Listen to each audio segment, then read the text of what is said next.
The cold marble floor pressed against 12-year-old Marcus's bare knees as he scrubbed away the wine stains from his master's latest feast. His small hands, already scarred from months of labor, trembled not from the early morning chill, but from hunger.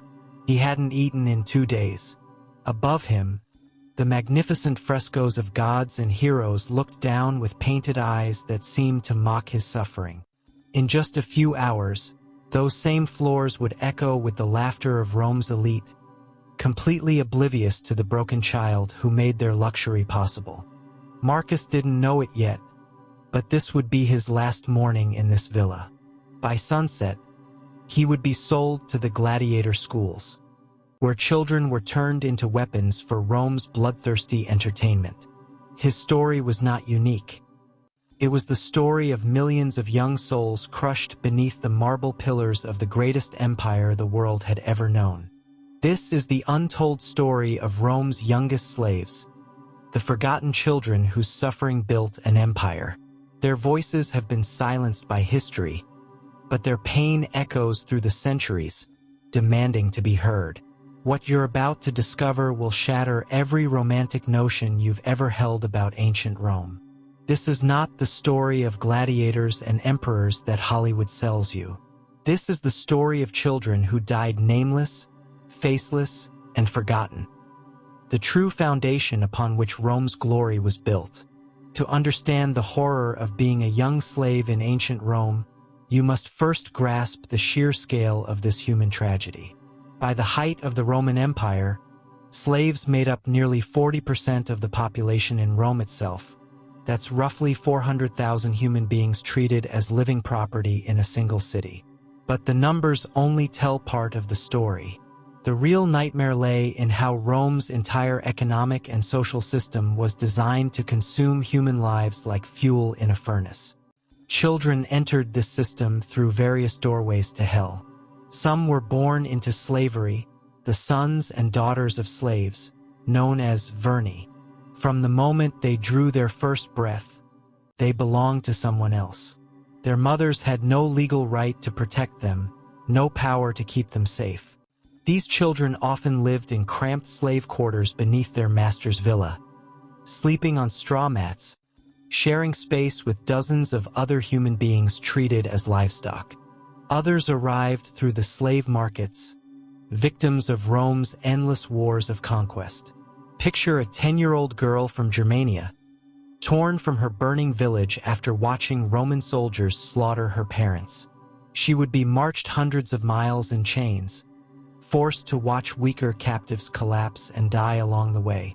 Those who survived the journey faced the ultimate humiliation, standing naked on wooden platforms while potential buyers examined their teeth, muscles, and bodies like they were purchasing a horse. The slave markets were theaters of human degradation.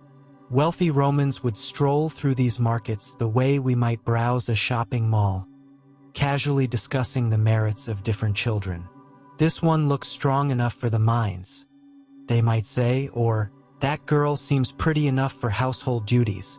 The children understood enough Latin by then to know they were being discussed like objects, their entire futures decided by strangers who saw them as investments rather than human beings.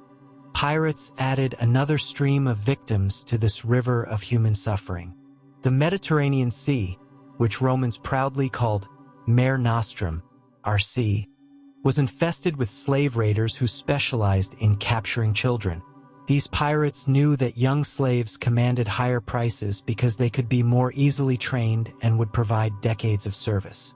Coastal communities lived in constant terror of the sight of strange sails on the horizon, knowing that pirates might steal their children away forever. But perhaps most heartbreaking were the children sold by their own desperate families. During famines or economic collapse, parents faced an impossible choice: watch their children starve or sell them into slavery with the hope that at least they would be fed. Roman law made this perfectly legal, and slave dealers actively sought out families in distress, offering just enough coin to make the transaction seem like mercy rather than abandonment. Once enslaved, These children entered a world where their lives had monetary value but no human worth. Roman law was crystal clear. Slaves were res things, not personae, persons. They could be bought, sold, beaten, tortured, or killed at their owner's whim. A master who killed his own slave faced no legal consequences whatsoever. It was simply considered destruction of personal property, like breaking a vase or slaughtering a pig. The psychological trauma of this dehumanization cannot be overstated. Imagine being a child and suddenly learning that you have no rights, no future, no hope of ever controlling your own destiny. Every aspect of your existence, when you ate, where you slept, what work you did, whether you lived or died, was subject to the absolute authority of someone who saw you as an object. Many young slaves never recovered from this psychological wound, becoming hollow shells of children, mechanically performing their duties while their spirits withered away. The life of a young slave began before sunrise and ended long after sunset, filled with backbreaking labor that would be considered criminal child abuse by any modern standard. But in ancient Rome, working children to death was not just legal. It was expected, profitable, and completely normalized throughout society. Agricultural slaves faced perhaps the harshest conditions. On the vast latifundia, slave plantations, that fed Rome's growing population, children as young as 6 were put to work in the fields. During harvest season, they would labor from dawn to dusk under the scorching Mediterranean sun, their small hands bloodied from harvesting grain or picking olives. The Roman agricultural writer Columella recommended that slave children be given the easier tasks like bird scaring or collecting eggs, but his definition of easy would horrify modern observers. These child field slaves lived in barracks called ergastula, essentially rural prisons where slaves were chained at night to prevent escape. The ergastula were windowless stone buildings, often underground, where dozens of slaves would be packed together in conditions that made medieval dungeons seem comfortable. The air was thick with the stench of unwashed bodies, human waste, and fear. Children would sleep on bare stone floors, chained to the walls, listening to the cries and moans of their fellow slaves who had been beaten during the day. Urban household slaves faced different but equally terrible conditions. Young boys and girls were forced to perform every conceivable domestic task: cooking over dangerous open flames, carrying heavy water jugs up multiple flights of stairs, cleaning elaborate homes with nothing but crude brushes and their bare hands. They served as human furniture, expected to stand motionless for hours holding lamps or fans, beaten severely if they showed any sign of fatigue. The sexual exploitation of young household slaves was systematic and horrific. Both boys and girls were routinely abused by their masters, guests, and older slaves. Roman society not only tolerated this abuse, it celebrated it. Wealthy Romans proudly displayed beautiful young slaves at dinner parties, and guests understood that these children were available for their pleasure. The famous Roman poet Martial wrote casually about the sexual abuse of slave children, as if it were a normal part of civilized life. Young female slaves faced particular horrors. Girls as young as 12 were forced into prostitution in Rome's countless brothels, or kept as personal sex slaves by their masters. If they became pregnant, their children would automatically become slaves as well, continuing the cycle of exploitation. Many were forced to undergo dangerous abortions using primitive methods that frequently resulted in death from infection or blood loss. Mining represented the absolute bottom of the slave hierarchy, a death sentence that typically lasted only a few months or years.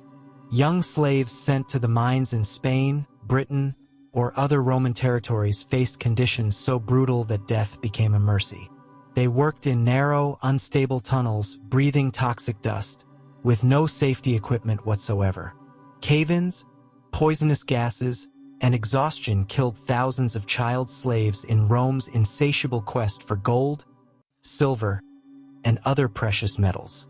The psychological torture was often worse than the physical abuse. Slave children were deliberately separated from their families and prevented from forming emotional bonds with anyone. This isolation was a calculated strategy to prevent rebellion and make slaves more dependent on their masters. Children who cried for their parents were beaten until they learned to suffer in silence. Those who tried to comfort other slaves were punished severely to teach them that compassion was a luxury they couldn't afford.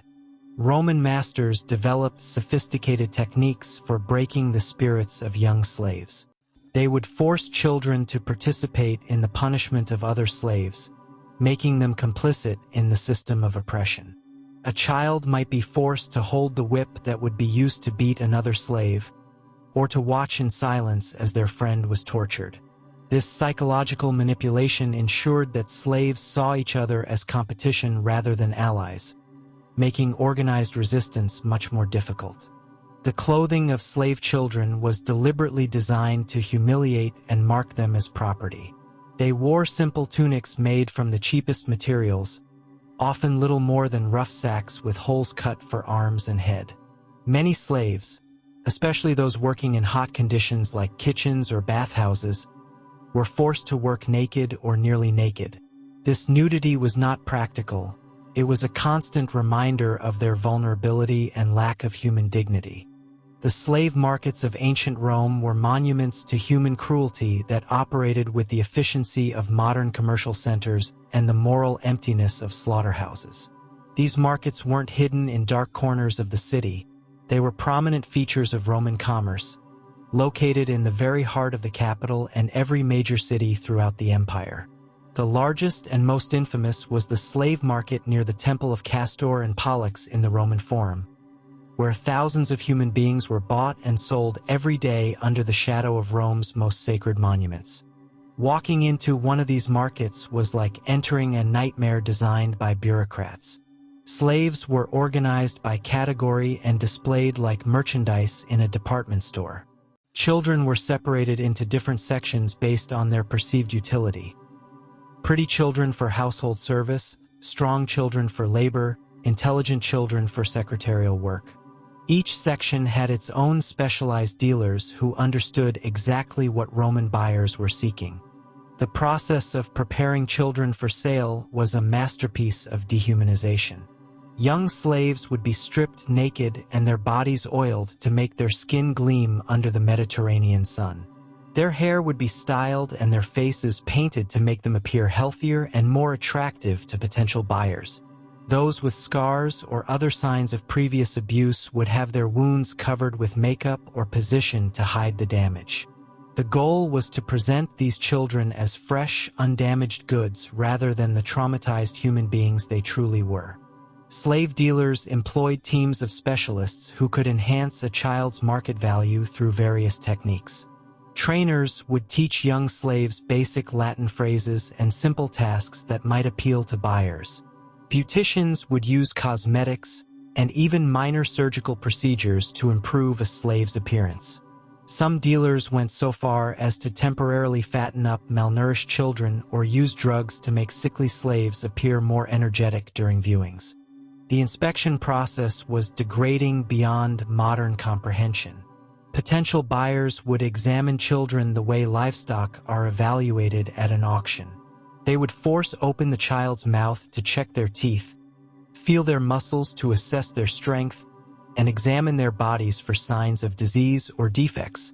Buyers would ask children to walk, run, or perform simple tasks to demonstrate their abilities. Throughout this humiliating process, the children were expected to remain silent and compliant, knowing that any sign of resistance would result in severe punishment. Price negotiations took place while the children stood nearby, listening to strangers debate their monetary worth.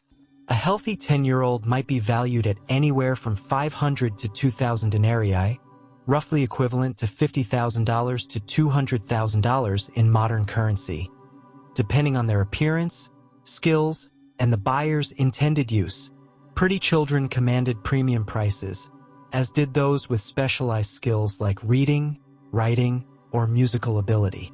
Children destined for the mines or other dangerous work were sold cheaply, since their life expectancy was measured in months rather than years. The slave dealers themselves were among the most despised members of Roman society, yet they were also some of the wealthiest. They understood exactly how to manipulate both buyers and their human merchandise to maximize profits. Experienced dealers could spot which children would break under the pressure of slavery and which might retain enough spirit to be valuable long-term investments. They developed techniques for seasoning newly captured slaves, breaking their resistance through calculated brutality until they became compliant. Regional variations in the slave trade revealed the scope of Rome's human trafficking network. Germanic children were prized for their strength and light coloring.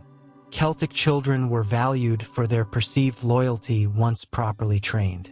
African children were sought after for their ability to work in hot climates. Greek children commanded the highest prices due to their assumed intelligence and cultural sophistication. This ethnic stereotyping turned the slave markets into a grotesque catalog of human prejudice. The legal framework surrounding slave sales was remarkably sophisticated, which only made the trade more horrifically efficient. Written contracts specified exactly what the buyer was purchasing, including warranties about the slave's health, skills, and background. Buyers could return defective slaves within a certain period, just like returning faulty merchandise. These legal protections applied only to the buyers, of course. The slaves themselves had no legal rights whatsoever. Seasonal fluctuations in the slave trade revealed the rhythm of Rome's war machine. Prices would drop dramatically whenever Roman legions returned from successful campaigns, flooding the markets with fresh captives. During peacetime, prices would rise as dealers relied more heavily on breeding programs and pirate raids to maintain their inventory. The slave markets served as a barometer of Roman military success, with each conquered territory contributing its children to feed Rome's insatiable appetite for human labor. The psychological impact on children who survived the slave markets cannot be adequately described. They had experienced the ultimate objectification, being literally priced, sold, and owned by strangers. Many never recovered from this trauma, becoming withdrawn and mechanically obedient. Others developed a fierce survival instinct that helped them navigate the horrors that lay ahead. But all of them carried the invisible scars of having been reduced to merchandise in the empire's vast machinery of human exploitation. Among all the horrors inflicted upon Rome's slave children, perhaps none was more spectacular or more profitable than their transformation into gladiators. The gladiatorial schools, known as ludi gladiatorii, were essentially factories for converting human beings into entertainment products, and children were among their most valuable raw materials. These institutions represented the perfect fusion of Roman efficiency, brutality, and commercialism, turning the systematic torture of children into one of the empire's most popular forms of mass entertainment. Children entered the gladiatorial system through multiple pathways, each more heartbreaking than the last. Some were purchased specifically for this purpose from slave markets, selected for their youth, strength, or aggressive temperament. Others were sentenced to the schools as punishment for various infractions, sometimes as minor as stealing food or attempting to escape from previous masters. The most tragic cases were the children sold to gladiatorial schools by their own families, parents so desperate for money that they literally traded their offspring for coins. The journey to becoming a gladiator began with a process called probatio, a brutal evaluation designed to determine which children had the potential to survive long enough to be profitable. Trainers would force groups of children to fight each other with wooden weapons while betting on the outcomes. Those who showed promise would be selected for training. Those who proved too weak, too gentle, or too intelligent would be sold to other buyers or simply discarded. This initial screening process typically killed 10 to 20% of new arrivals. Training in the gladiatorial schools was designed to strip away every trace of childhood innocence and replace it with the mechanical brutality needed for arena combat. Children as young as 8 would be forced to practice with real weapons for hours every day, learning to kill with swords, spears, nets, and tridents. They were trained on live targets, condemned criminals, captured animals, and other slaves deemed expendable. The philosophy was simple. You cannot teach someone to kill efficiently without giving them actual experience in taking lives. The living conditions in gladiatorial schools were deliberately harsh, designed to create the desperation and aggression that Roman audiences craved. Young gladiators were housed in small cells, barely large enough for a single person to lie down. These cells were locked from the outside, turning every night into solitary confinement. Food was provided at starvation levels, just enough to maintain strength for training, but not enough to reduce the savage hunger that fueled their fighting spirit. Medical care in the gladiatorial schools revealed the purely economic calculus behind the treatment of slave children. Gladiators represented significant financial investments, so they received better medical attention than most slaves. However, this care was focused entirely on maintaining their ability to fight rather than their overall well-being. Broken bones were set quickly but often improperly. Deep cuts were stitched closed with minimal attention to pain or scarring. The goal was to get gladiators back into training as quickly as possible, regardless of long-term health consequences.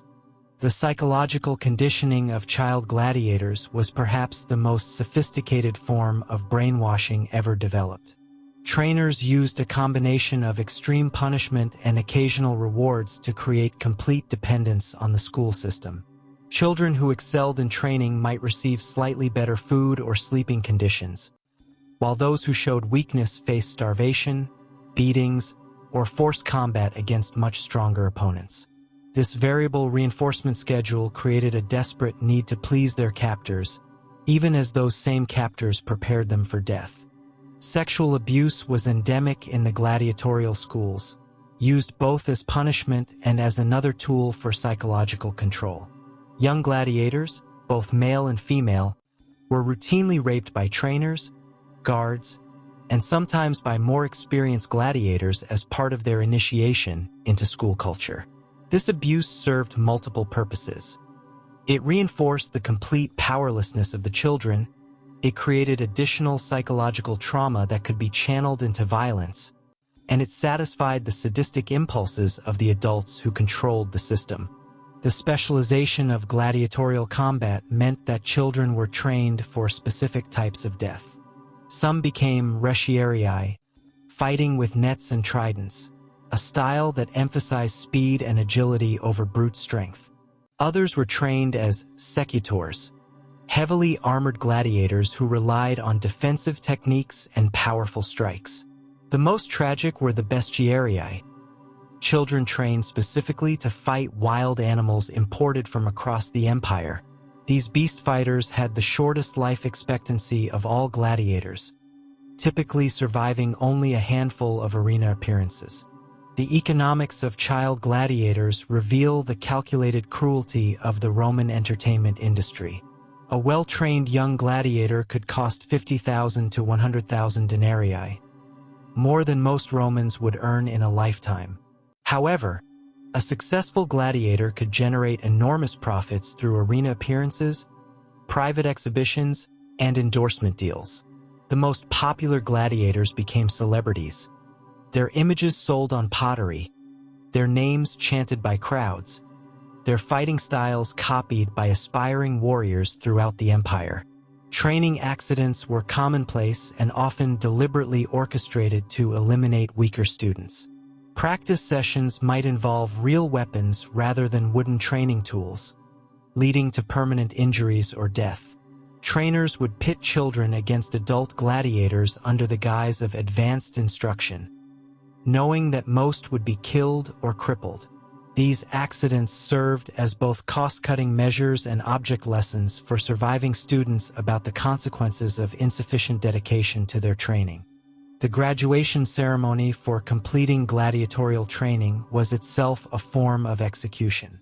New graduates were forced to participate in their first arena combat within days of finishing their instruction, often against experienced fighters or dangerous animals. The mortality rate for first-time gladiators was approximately 70%.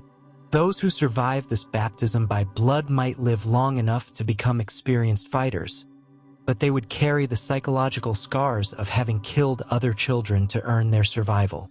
The physical chains that bound Rome's slave children were merely the visible symbols of a far more sophisticated system of psychological control that penetrated every aspect of their existence. Roman masters and slave managers had developed techniques for destroying the human spirit that were so effective they could transform rebellious children into obedient servants without the need for constant physical restraint. This psychological warfare against children's minds was perhaps the most insidious aspect of Roman slavery, creating wounds that never healed even if the slaves somehow achieved freedom. The process began with deliberate cultural obliteration. Newly enslaved children were immediately stripped of their names, languages, religions, and cultural identities. A Germanic child named Alaric might be renamed Servus, servant, or given a generic Roman name that had no connection to his heritage. Speaking in their native languages was forbidden and brutally punished, forcing children to communicate only in Latin, the language of their oppressors. Religious practices from their homelands were not just prohibited but actively mocked and degraded, leaving children spiritually adrift with no connection to their ancestral beliefs. Family separation was used as both punishment and prevention. Roman slavers understood that children who maintained emotional connections to family members retained hope and potential for resistance. Therefore, family members were deliberately sold to different owners, often in different cities or provinces. Children were told that their parents and siblings were dead, regardless of the truth. This forced isolation created a profound psychological dependency on their masters, as the slave owners became the only stable figures in their devastated lives. The concept of learned helplessness was perfected in Roman slavery long before modern psychologists gave it a name. Children were subjected to random, unpredictable punishments that bore no relationship to their behavior or performance. A slave child might be beaten for working too slowly one day and beaten for working too quickly the next. This arbitrary cruelty created a state of psychological paralysis where children stopped trying to avoid punishment and simply accepted that their suffering was inevitable and beyond their control. Sleep deprivation was used as a systematic tool of psychological torture. Slave children were often forced to work during the day and stand guard at night, or to be available for their master's needs at any hour. This chronic exhaustion made clear thinking impossible and left children in a constant state of mental fog. Exhausted children were more compliant, less likely to plan escapes, and more prone to making mistakes that could justify additional punishment. Roman masters employed teams of specialized overseers whose sole job was to monitor the psychological state of their slaves and identify potential problems before they became rebellious behavior. These psychological manipulators could recognize signs of depression, anger, or hope in slave children and knew exactly how to crush these emotions before they could develop into resistance. Children who showed signs of leadership ability or intelligence were either isolated from other slaves or subjected to particularly brutal treatment designed to break their spirits. The use of informants among the slave population created an atmosphere of paranoia and mistrust that prevented the formation of meaningful relationships. Roman masters would reward certain slaves for reporting on the conversations and behavior of their fellow slaves, creating a climate where children could never be certain whom they could trust. This system of mutual surveillance meant that even the most private moments of a slave child's life were potentially being monitored and reported. Sexual degradation was used as a weapon of psychological control, not just for physical gratification. Both male and female slave children were subjected to sexual humiliation designed to destroy their sense of personal dignity and bodily autonomy. Public nudity, forced participation in sexual acts, and sexual assault were all used to reinforce the complete powerlessness of slave children. This sexual trauma created deep psychological wounds that affected their ability to form healthy relationships for the rest of their lives. The deliberate creation of false hope was perhaps the cruelest psychological technique employed by Roman masters. Children might be told that good behavior would lead to eventual freedom, or that their family members were alive and might be reunited with them someday. These lies were used to motivate compliance while ensuring that the promised rewards never materialized. The crushing of these false hopes created a level of despair that was often more effective than physical torture in maintaining control. Educational manipulation was used to convince slave children that their inferior status was natural and justified. Literate slaves were forced to copy texts that described the intellectual and moral superiority of Romans over other peoples.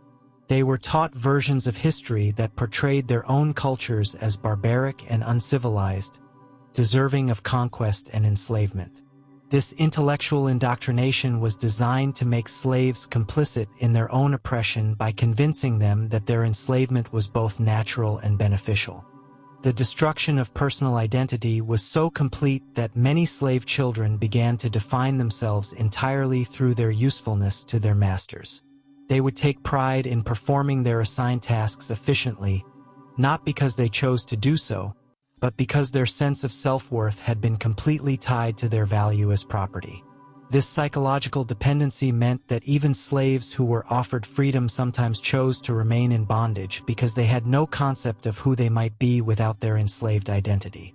Medical neglect was used as another form of psychological control.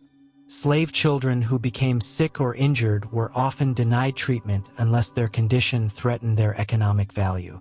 This deliberate neglect reinforced the message that their lives had no intrinsic worth. They were only valuable insofar as they could perform labor. Children learned to hide their pain and illness, knowing that showing weakness might result in being discarded like broken tools. The most devastating aspect of this psychological torture was its permanence. Even slaves who eventually gained their freedom carried these psychological wounds with them for the rest of their lives. They struggled with depression, anxiety, and post-traumatic stress that had no name or treatment in the ancient world. Many freed slaves never learned to make independent decisions or form healthy relationships because their capacity for autonomous thought and emotional connection had been systematically destroyed during their childhood enslavement. The statistical reality of slave mortality in ancient Rome reads like a census from hell.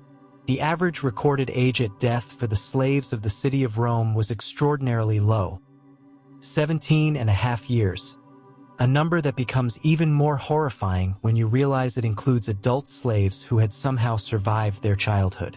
For children born into slavery or captured at young ages, the average lifespan was even shorter, with most dying before reaching puberty.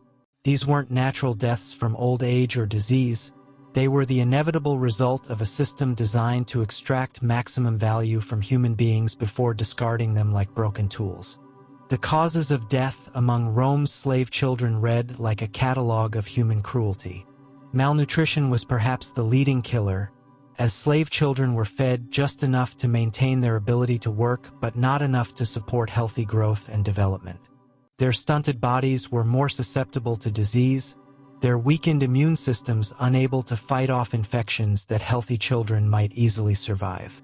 Archaeological evidence from Roman cemeteries shows that slave children frequently suffered from rickets, anemia, and other diseases directly caused by inadequate nutrition. Work-related deaths were shockingly common across all categories of slave labor. In the mines, children died from cave-ins, poisonous gases, and lung diseases caused by breathing toxic dust. Agricultural slaves perished from heat stroke, exhaustion, and injuries from primitive farming tools. Household slaves died from burns, falls, and accidents related to their dangerous working conditions. The gladiatorial schools had the highest mortality rates of all, with most child gladiators dying within their first year of training or arena combat. Disease spread rapidly through slave quarters due to overcrowding and poor sanitation. Slaves were housed in conditions that would be considered uninhabitable for animals by modern standards. Multiple families might share a single room with no ventilation, privacy, or basic hygiene facilities. When diseases like typhus, cholera, or plague broke out in these conditions, they would sweep through the slave population like wildfire, killing children by the hundreds. Physical abuse was another major cause of death among slave children. Roman law placed no limits on how masters could treat their slaves, and many took full advantage of this legal immunity. Children were beaten to death for minor infractions, killed during torture sessions that got out of hand, or simply murdered by masters who were having bad days. The casual nature of these killings is evident in Roman literature, where authors mention the death of slave children as casually as they might describe breaking a piece of pottery. The disposal of dead slave children reveals the complete dehumanization of these young victims. Unlike Roman citizens, who received elaborate funeral rites and burial ceremonies, dead slaves were typically thrown into mass graves outside the city walls. These burial pits contained hundreds of bodies, including many children, all dumped together without ceremony or individual identification. Some slave owners were so indifferent to their slaves' deaths that they would simply throw the bodies into rivers or leave them in alleys for wild animals to consume. Archaeological excavations of these slave burial sites paint a horrifying picture of systematic child abuse and neglect. Skeletal remains show evidence of repeated fractures that healed poorly, indicating chronic physical abuse. Many child skeletons show signs of malnutrition, with bones that never developed properly due to inadequate food. Some remains bear evidence of deliberate mutilation, brands, amputations, and other marks of punishment that were inflicted during life. The economic calculations surrounding slave deaths were coldly pragmatic. Roman masters viewed the death of a slave child the same way a modern business owner might view the breakdown of expensive equipment. They would calculate whether it was more cost-effective to provide medical treatment or simply replace the dying slave with a new one from the markets.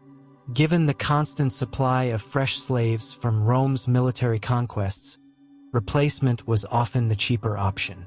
Suicide among slave children was far more common than historical records indicate, largely because Roman law treated slave suicide as destruction of property rather than a personal tragedy. Children who took their own lives were seen as having robbed their masters of valuable assets. Some young slaves deliberately provoked their masters into killing them, choosing a quick death over years of prolonged suffering. Others used whatever means available, hanging, drowning, poisoning, to escape their unbearable circumstances. The seasonal patterns of slave deaths reveal the rhythm of Rome's economic cycles. Death rates spiked during harvest seasons when agricultural slaves were worked to exhaustion. Winter brought increases in deaths from cold and starvation, as masters reduced food rations and heating fuel for slave quarters. Summer heat waves killed those forced to work in foundries, kitchens, and other hot environments without adequate water or rest.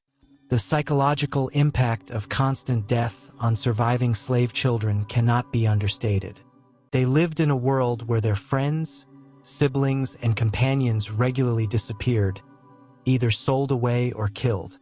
This constant exposure to death and loss created a form of traumatic stress that affected their mental development and emotional capacity.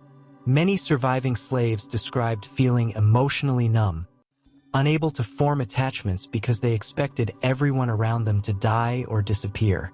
The legal framework surrounding slave deaths was designed to protect masters from any consequences of their cruelty.